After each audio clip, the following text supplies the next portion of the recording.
अच्छा, मैनेजमेंट में सबसे पहले तो बंदा परेशान होगा जिसे सांप ने काटा हुआ है। उससे लोगों को लगता है कि हर सांप ही जो है जहरीला है और अब मैंने मर जाना है। तो आपने सबसे पहले उसको रीएश्योर कराना है कि कुछ नहीं हुआ। उसके बाद आपने उसका स्प्रेड जो है वो प्रिवेंट करना है। स्प्रेड प्रिवेंट करने के लिए इमोबिलाइज किस तरह स्प्रेड प्रिवेंट करते हैं, पूरे हमारे पास स्टेप्स हैं। क्या है, इमोबिलाइज करते हैं, टॉर्निक्वेट देते हैं, वूंड को क्लीन करते हैं, इंसिजन देते हैं, सक्शन देते हैं, वो देख लेते हैं, ठीक है। बट वेट अ मिनट,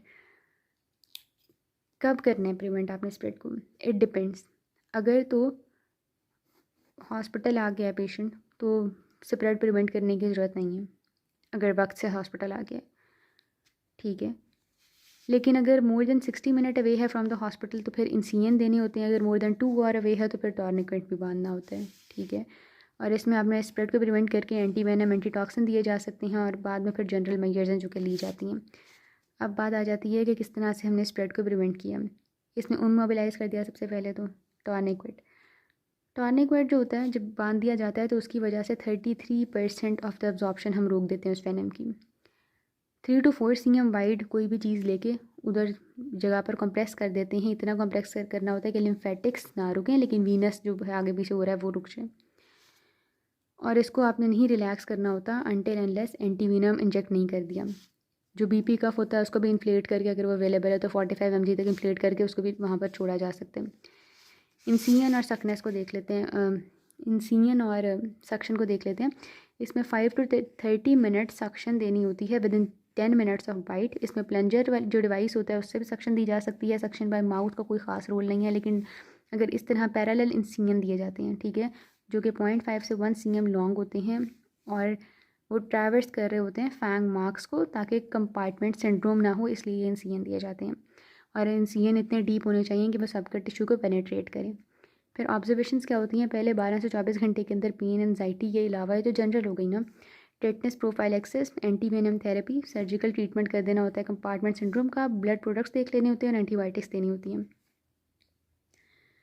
अगर डेवलप हुआ है तो वो करना है, ठीक है।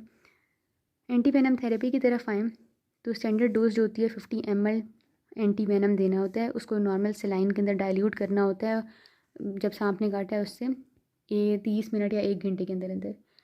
स्किन टेस्ट जो होता है वो अनरिलायबल होता है, उसके अंदर 50% फॉल्स पॉजिटिव है, 20% फॉल्स नेगेटिव है। और इसके अलावा 0.02 ml इंजेक्ट भी किया जा सकता है इसको इंट्राडर्मली।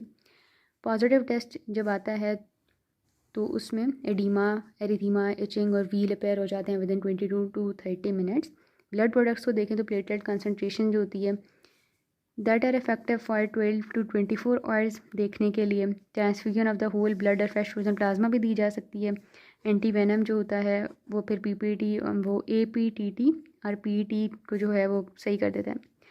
एंटीबायोटिक जो होता है ग्राम पॉजिटिव ग्राम नेगेटिव दोनों का कवर देना डिफरेंट होता है। प्रोफाइलैक्सिस अगर दे रहे हैं तो उसका कोई खास रोल नहीं होता, और अगर लोकल रिएक्शन बहुत ज़्यादा हो गया तो उसके लिए सेफ्लोस्पोरिन और पेंसिलिनेज रेजिस्टेंट पेंसिलिन दी जा सकती हैं। उसके अलावा बाकी दवाइयों के अंदर देखें तो कॉर्टिकोस्टेरॉइड्स और हिस्टामिन्स का कोई रोल नहीं है। हाइपरबैरिक ऑक्सीजन थेरेपी दी जा सकती है जब मायोनेक्रोसिस बहुत ज़्यादा हो रहा है।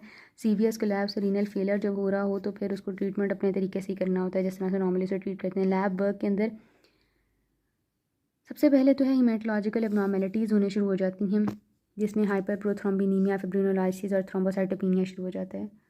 वेनम जो होता है बेसिकली कोएगुलेशन पाथवे को अफेक्ट कर रहा होता है। तो हम यहाँ पर जब देख रहे थे कि प्लाज्मा प्लेटलेट कंसनट्रेशन और ये सारी चीज़ें, तो ये से हमें यही पता लग रहा था कि किस हद तक ख़राबी पैदा हो चुकी है इस वेनम की वजह से, ठीक है, ओके। अब लैब वर्क के अंदर कोएगुलेशन पाथवे को डिस्टर्ब करता है तो कूम्स टेस्ट पॉजिटिव आ सकता है। पीटी, एपीटीटी, डिक्रीज प्लेटलेट्स, और उसे रिपीट कराते रहना होता है 4 से 8 घंटे में। सीबीसी, बीचूएन और ग्लूकोज वगैरह कराते रहते हैं। पोस्टमार्टम पिक्चर के अंदर फिजिकल साइन एसेस नहीं प्रेजेंट हो सकते। केमिकल साइन जो एनालिसिस होता है वो भी कुछ खास रिवील नहीं कर रहा होता। फैंग मार्क्स देखे जा सकते हैं स्किन में या अंडरलाइंग टिश्यू में। उसके जो अंडरलाइंग टिश्यू होता है जहाँ पर काटा होता है वो स्किन भेज सकते हैं एनालिसिस के लिए। साइन एंड सिम्टम डिपेंड करते हैं कौन सा स्नेक था। बाइट का जो वॉश है वो भी केमिकल एनालिसिस के लिए भेजा जा सकता है और वहाँ पर किसी रैबिट में इंजेक्ट करके सारा प्रोसेस को एनालाइज किया जा सकता है।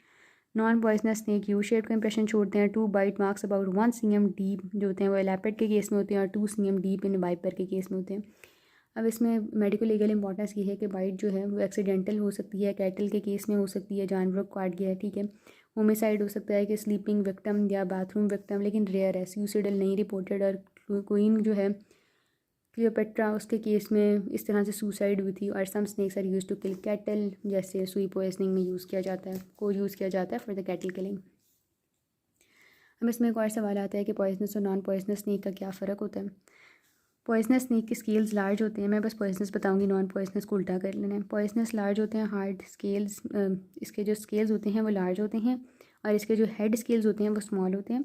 फैंग्स की बात करें तो वो हॉलो होते हैं, जिस तरह हाइपोडर्मिक नीडल होती है, ठीक है। और 2 फैंग मार्क्स यहाँ पर नज़र आते हैं। इसकी टेल कंप्रेस्ड होती है। और बाइट मार्क्स की अगर बात करें तो 2 फैंग मार्क्स नज़र आते हैं, क्योंकि इसके जो टीथ होते हैं वो आगे वाले प्रोमिनेंट होते हैं, तो 2 फैंग मार्क्स बनते हैं। वहाँ पर 2 रोज ऑफ टीथ मार्क नज़र आते हैं, या फिर यू शेप्ड बाइट मार्क नज़र आते हैं। टेल कंप्रेस्ड होती है, यहाँ पर कंप्रेस नहीं होती। हैबिट्स इसकी नॉक्टर्नल होती हैं, यानी अगर रात को काटा है किसी को तो पॉइजनस हो सकता है, ठीक है। और ये वाला रात को नहीं जागता।